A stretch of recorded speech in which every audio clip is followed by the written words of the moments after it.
കലിയുഗത്തിലാണ് എല്ലാ അനർത്ഥങ്ങളും. അതാണ് ഭൂമിദേവിക്ക് പോലും സങ്കടം ദേശീയമായിട്ട് യുദ്ധങ്ങൾ, പ്രശ്നങ്ങൾ, യുദ്ധം പണ്ടുണ്ടായിട്ടുണ്ട്. പക്ഷേ സത്യമില്ലാത്ത യുദ്ധങ്ങളാണ് ഇപ്പോൾ നടക്കുന്നത് മുഴുവൻ, ആവശ്യമില്ലാത്ത യുദ്ധങ്ങൾ. ഇതെല്ലാം ഭൂമിദേവിക്ക് ഭാരം വരുമ്പോഴാണ്. അപ്പം നമ്മൾ പ്രാർത്ഥനകൾ കൂട്ടുക.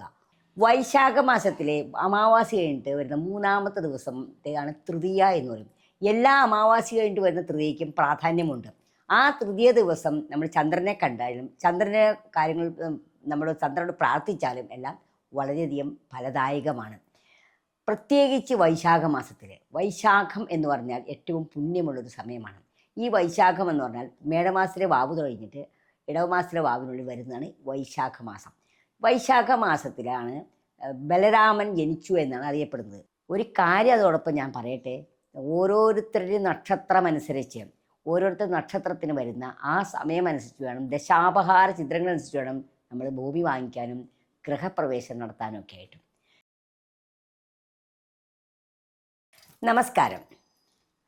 നമുക്ക് അക്ഷയതൃതീയ എന്താണെന്ന് നോക്കാം. ഇപ്പോൾ അക്ഷയതൃതീയയെ പറ്റി ഭയങ്കരമായ കുറേ കാലങ്ങളായിട്ട് ഭയങ്കരമായ അഡ്വർടൈസ്മെൻ്റാണ്.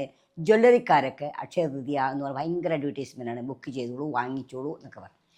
വൈശാഖ മാസത്തിലെ അമാവാസി കഴിഞ്ഞിട്ട് വരുന്ന മൂന്നാമത്തെ ദിവസത്തെയാണ് തൃതീയ എന്ന് പറയും. എല്ലാ അമാവാസി കഴിഞ്ഞിട്ട് വരുന്ന തൃതീയയ്ക്കും പ്രാധാന്യമുണ്ട്. ആ തൃതീയ ദിവസം നമ്മൾ ചന്ദ്രനെ കണ്ടാലും ചന്ദ്രനെ കാര്യങ്ങൾ നമ്മൾ ചന്ദ്രനോട് പ്രാർത്ഥിച്ചാലും എല്ലാം വളരെയധികം ഫലദായകമാണ്. പ്രത്യേകിച്ച് വൈശാഖ മാസത്തിൽ. വൈശാഖം എന്ന് പറഞ്ഞാൽ ഏറ്റവും പുണ്യമുള്ളൊരു സമയമാണ്. ഈ വൈശാഖം എന്ന് പറഞ്ഞാൽ മേടമാസത്തിലെ വാവ് കഴിഞ്ഞിട്ട് ഇടവമാസത്തിലെ വാവിനുള്ളിൽ വരുന്നതാണ് വൈശാഖ മാസം. വൈശാഖ മാസത്തിലാണ് ബലരാമൻ ജനിച്ചു എന്നാണ് അറിയപ്പെടുന്നത്. അക്ഷയതൃതീയ തൃതീയയിലെന്നാണ് ബലരാമൻ, അതായത് ശ്രീരാമൻ, നമ്മുടെ ഈ ദശാവതാരങ്ങളിൽപ്പെട്ട ബലരാമൻ ജനിച്ചു എന്ന് അറിയപ്പെടുന്നത്. അതേപോലെ തന്നെ പാഞ്ചാലി, അതായത് കൗരവരും പാണ്ഡവരും കൂടി കള്ളച്ചൂത് കളിച്ച് പാണ്ഡവരെ പുറത്താക്കി കഴിഞ്ഞപ്പോൾ അവർ അജ്ഞാതവാസത്തിന് പോയി കഴിഞ്ഞപ്പോൾ ഭക്ഷണം വേണമല്ലോ.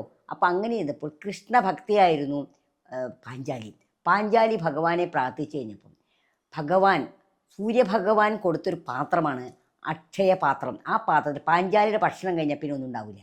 അതേപോലത്തെ എന്താഗ്രഹിച്ചാലും ആ പാത്രം ഉണ്ടാവും. അക്ഷയം എന്ന് പറഞ്ഞാൽ ക്ഷയിക്കാത്തത്. ഈ ദിവസം എന്ത് ചെയ്താലും ക്ഷയിക്കില്ല, നമ്മൾ ക്ഷയിക്കാത്തത്. അതുകൊണ്ടാണ് സ്വർണം വാങ്ങിക്കുന്നത്. സ്വർണം വാങ്ങിച്ചാൽ വർദ്ധിച്ചു വരുന്നതാണല്ലോ സങ്കല്പം. അപ്പം അങ്ങനെ ക്ഷയിക്കാത്ത കാര്യങ്ങൾ. ശരിക്കും അന്നത്തെ ദിവസം നമ്മൾ വ്രതമെടുത്താൽ വളരെ നന്നായിരിക്കും. വ്രതമെടുക്കാൻ പറ്റുന്ന ആരോഗ്യസ്ഥിതി അനുസരിച്ച് വ്രതമെടുക്കുകയും ക്ഷേത്രങ്ങളിൽ ശ്രീകൃഷ്ണ ഭഗവാനെ തൊഴുകയും പ്രാർത്ഥിക്കുകയും ചെയ്യുക. അതേപോലെ തന്നെ അന്നത്തെ ദിവസം നമ്മൾ ദാനങ്ങൾ ചെയ്യുന്നത് നല്ലതാണ്. വസ്ത്രം ദാനം ചെയ്യാം, ഭക്ഷണം, അന്നദാനം, മഹാദാനം. അന്നദാനത്തോടെ പുണ്യം വേറൊന്നിനുമില്ല. കാരണം മതി എന്ന് പറയുന്നൊരു വാക്ക് അന്നത്തിന് മാത്രമേ ഉള്ളൂ.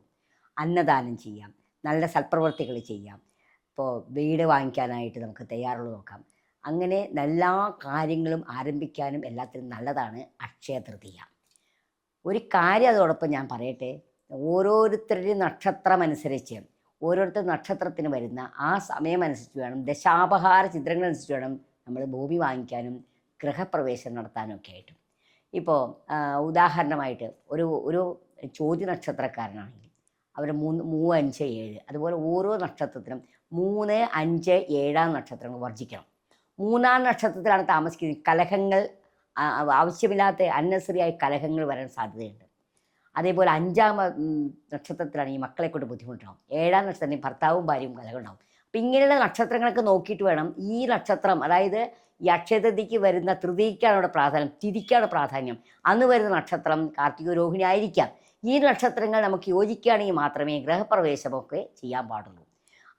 അല്ലാതെ അക്ഷയതൃതീയാണെന്ന് പറഞ്ഞാൽ എല്ലാം ചെയ്യാൻ പാടില്ല. പക്ഷേ അന്നദാനം, അതുപോലെ ദാനങ്ങൾ, വസ്ത്രദാനം, അന്നദാനം, സാമ്പത്തിക ശേഷിയോടെ കുട്ടികൾക്ക് പുസ്തകങ്ങൾ വാങ്ങിച്ചു കൊടുക്കുക.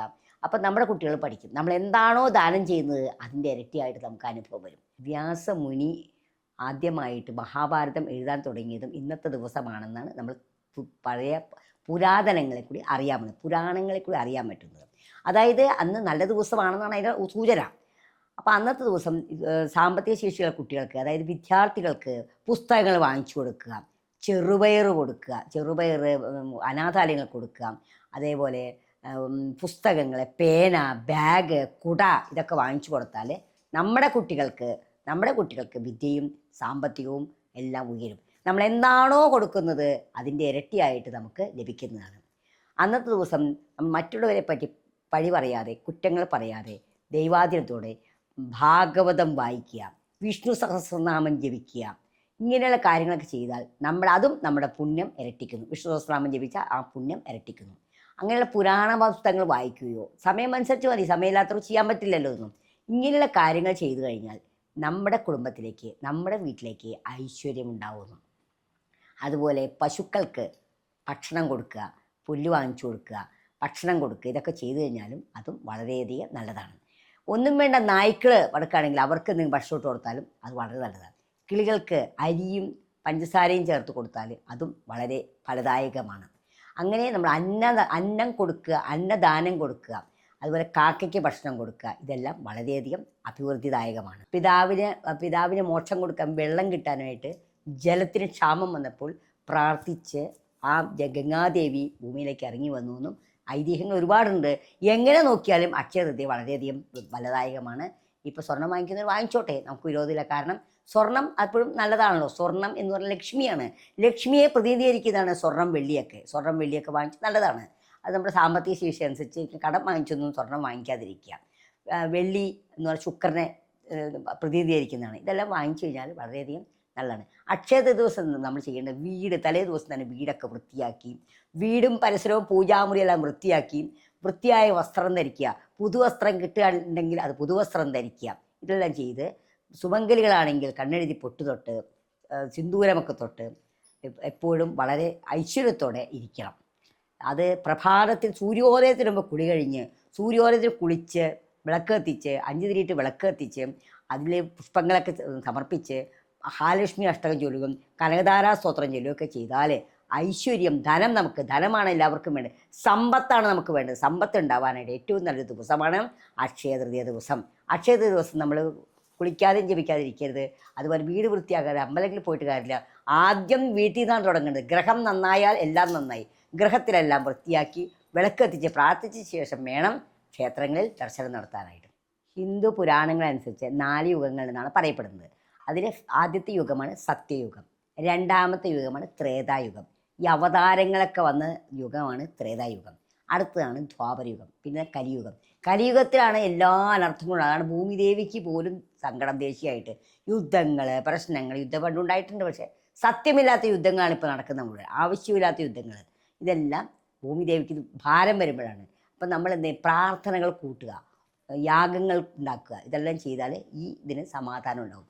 ആദ്യകാലങ്ങളിലൊക്കെ യാഗങ്ങൾ, എടപ്പാളൊക്കെ യാഗം ഉണ്ടായിരുന്നു. ഇപ്പോൾ അതൊന്നും യാഗം കാണുന്നില്ല. യാഗങ്ങളൊക്കെ വന്നു കഴിയുമ്പോൾ ഈ ദോഷങ്ങൾക്ക് നമുക്ക് പ്രാർത്ഥനകളെ ഇതെല്ലാം ചെയ്തു കഴിയുമ്പോൾ ഈ യുദ്ധകാലങ്ങൾ അങ്ങനത്തെ പ്രശ്നങ്ങൾക്ക് നമുക്ക് പരിഹാരം ഉണ്ടാകും. അപ്പോൾ ഈ യുഗങ്ങളിൽ ഏറ്റവും മോശമായ യുഗമാണ് കലിയുഗം. ആ കലിയുഗത്തിലാണ് നമ്മളെല്ലാം ജീവിക്കുന്നത്. കലിയുഗത്തിൽ വേണ്ടതെന്ന് വെച്ചാൽ ജപങ്ങളാണ് വേണ്ടത്. എത്രത്തോളം നാമം ജപിക്കാമോ അത്രത്തോളം നമുക്ക് നല്ലതായിരിക്കും. അപ്പോൾ ഈ അക്ഷയതൃതീയ ദിവസം എല്ലാവരും നാമം ജപിക്കുക, വിഷ്ണു സഹസ്രനാമം ജപിക്കുക, ഭാഗവതം വായിക്കുക, ഭഗവത്ഗീത വായിക്കുക. ഇതെല്ലാം ചെയ്താലേ അവരുടെ കുടുംബത്തിനും അവർക്കും വളരെയധികം ഐശ്വര്യം അടുത്തൊരു വർഷത്തിനകം എല്ലാം നേടാൻ സാധിക്കും. അതുപോലെ കൃഷ്ണൻ്റെ അമ്പലത്തിൽ പോവുക, കൃഷ്ണനെ അവൽ നിവേദിക്കുക, അവൽ സമർപ്പിക്കുക, അവൽ നിവേദിക്കുക. അതുപോലെ തന്നെ പാൽപ്പായസം കഴിപ്പിക്കുക. അതിനെല്ലാം ഉപരിയായിട്ട് ഓം നമോ നാരായണായ നിരന്തരമായി ജപിച്ചാൽ അവർക്ക് അടുത്ത കൊല്ലാകുമ്പോഴേക്കും അവരുടെ ബാധ്യതകളൊക്കെ തീരാനായിട്ട് സാധ്യതയുണ്ട്. പിന്നെ ഗുരുവായൂർ പോലത്തെ ഗുരുവായൂർ പത്മനാഭസ്വാമി ക്ഷേത്രം, ഇങ്ങനെ അമ്പലപ്പുഴ, ഇങ്ങനത്തെ മഹാക്ഷേത്രങ്ങൾ ദർശനം നടത്തും. വളരെ നല്ലതാണ് അന്നത്തെ ദിവസം. എല്ലാം കൊണ്ടും വളരെ നല്ല ദിവസമാണ് അക്ഷയതൃതീയ ദിവസം. എല്ലാവരും അക്ഷയതൃതീയ പാലിക്കുകയും സന്തോഷമായിരിക്കുകയും എല്ലാവർക്കും അഭിവൃദ്ധി ഉണ്ടാവുകയും അടുത്ത അക്ഷയതൃതീയ ആകുമ്പോഴേക്കും അവർക്ക് ഐശ്വര്യം ഉണ്ടാവട്ടെ എന്ന് പ്രാർത്ഥിച്ചുകൊണ്ട് നിർത്തുന്നു.